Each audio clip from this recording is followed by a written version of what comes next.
el libro Kim Jong-il, North Korea's Dear Leader, de Michael Breen, ofrece una exploración profunda de una de las figuras más enigmáticas y controvertidas de la historia moderna.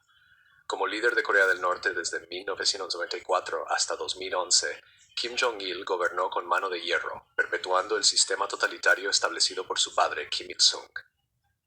Breen analiza la vida, la ideología y el liderazgo de Kim Jong-il, presentando un retrato complejo de un dictador cuyo mandato estuvo marcado por el aislamiento, la propaganda y la amenaza nuclear.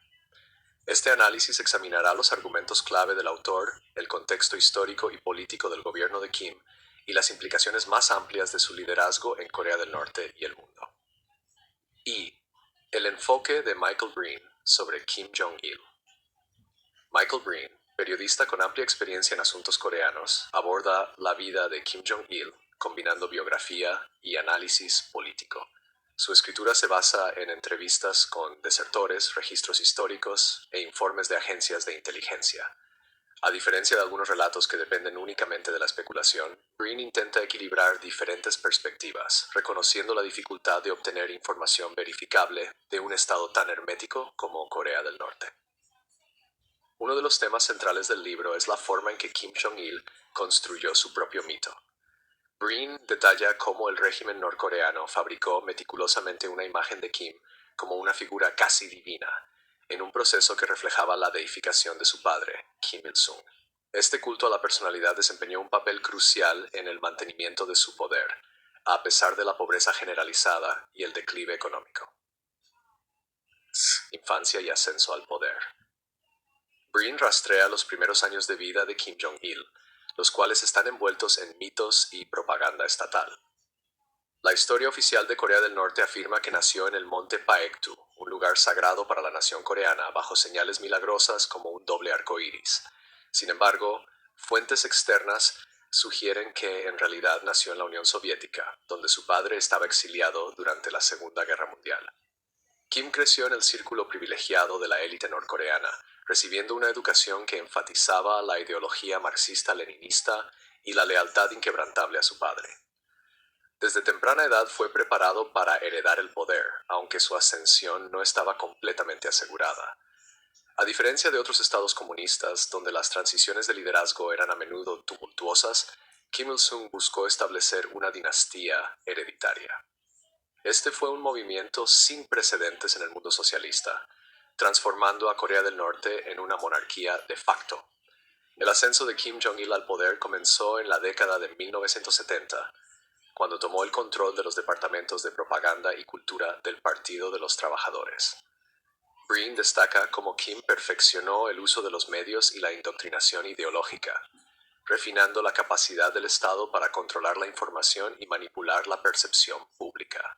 Para la década de 1980, ya había consolidado su poder, eliminando rivales y asegurando que, a la muerte de su padre en 1994, su sucesión no fuera disputada. La naturaleza del gobierno de Kim Jong-il. El análisis de Breen sobre el liderazgo de Kim Jong-il se centra en su capacidad para mantener un control absoluto a pesar de los desafíos internos y externos. Su gobierno puede caracterizarse por varios aspectos clave. 1. Totalitarismo y culto a la personalidad. Kim Jong-il mantuvo y expandió el culto a la personalidad iniciado por su padre. Su imagen era omnipresente en la sociedad norcoreana y los ciudadanos estaban obligados a mostrarle reverencia en todos los aspectos de la vida. Breen describe cómo los norcoreanos fueron adoctrinados para creer que Kim poseía habilidades casi sobrenaturales, como controlar el clima, escribir óperas y diseñar estrategias militares con una precisión prodigiosa. Este culto se reforzó mediante un estricto control de la información, la censura y una vasta red de informantes que aseguraban que no surgieran voces disidentes. La ideología del régimen, Juche, autosuficiencia, se utilizó como herramienta para justificar el aislamiento extremo y las políticas económicas que priorizaban la fuerza militar sobre el bienestar de la población. Declive económico y la marcha ardua. Uno de los periodos más oscuros del gobierno de Kim fue la hambruna de los años 90, conocida como la Marcha Ardua. Tras el colapso de la Unión Soviética, Corea del Norte perdió su principal fuente de ayuda y comercio, lo que llevó a una crisis económica devastadora. millones de norcoreanos murieron de hambre, y la respuesta del gobierno fue insuficiente. En lugar de implementar reformas económicas, Kim mantuvo un control centralizado rígido, asegurando que la distribución de alimentos favoreciera a la élite y al ejército, mientras la población sufría. Breen argumenta que la capacidad de Kim para mantener el poder durante esta crisis demuestra la eficacia del sistema de propaganda. A pesar del hambre, se inculcó en la población la creencia de que su sufrimiento era culpa de enemigos externos, principalmente Estados Unidos y Corea del Sur. 3. Nuclear y diplomacia de riesgo. Un aspecto central de la política exterior de Kim Il fue su uso de la amenaza nuclear como estrategia para obtener concesiones de otras naciones. Breen detalla cómo Kim jugó un peligroso juego con Occidente, utilizando el desarrollo de armas nucleares como un medio de presión. Al desarrollar un arsenal nuclear, se aseguró de que el régimen no pudiera ser fácilmente derrocado, ya que cualquier acción militar contra Corea del Norte conllevaba el riesgo de una respuesta catastrófica. El autor examina cómo las negociaciones de las conversaciones a 6 bandas destinadas a la desnuclearización de la península coreana fracasaron debido a la negativa de Kim a desmantelar por completo su programa nuclear. Breen sugiere que la estrategia de Kim nunca fue renunciar a las armas nucleares, sino utilizar las negociaciones como un medio para obtener ayuda y mantener el statu quo.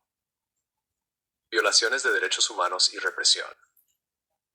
Uno de los aspectos más inquietantes del gobierno de Kim Jong-il fue la represión sistemática de los derechos humanos.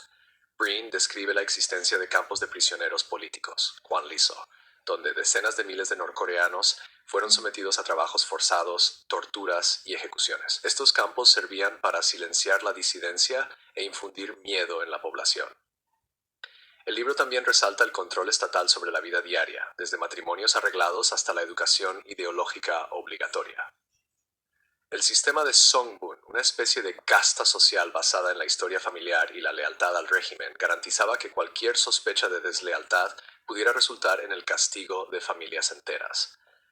Breen argumenta que, a pesar de estas atrocidades, el mundo exterior tuvo dificultades para abordar la crisis de derechos humanos en Corea del Norte debido al aislamiento del régimen y su disuasión nuclear.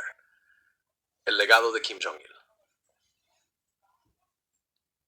La muerte de Kim Jong-il en 2011 marcó el fin de una era, pero su legado continúa bajo su hijo, Kim Jong-un. Breen examina cómo las políticas de Kim Jong-il dieron forma a la Corea del Norte moderna, particularmente la continuación del desarrollo nuclear, la represión estatal y la crisis económica. El ascenso hereditario de Kim Jong-un, al igual que el de su padre, demostró la capacidad del régimen para mantener el control mediante el miedo, la propaganda y la manipulación estratégica de la política global. Kim Jong-il, North Korea's Dear Leader de Michael Breen, es un relato bien documentado y fascinante sobre uno de los líderes más herméticos del siglo XX. El libro es esencial para comprender no solo el gobierno de Kim Jong-il, sino también la historia más amplia de Corea del Norte y su impacto en el mundo actual.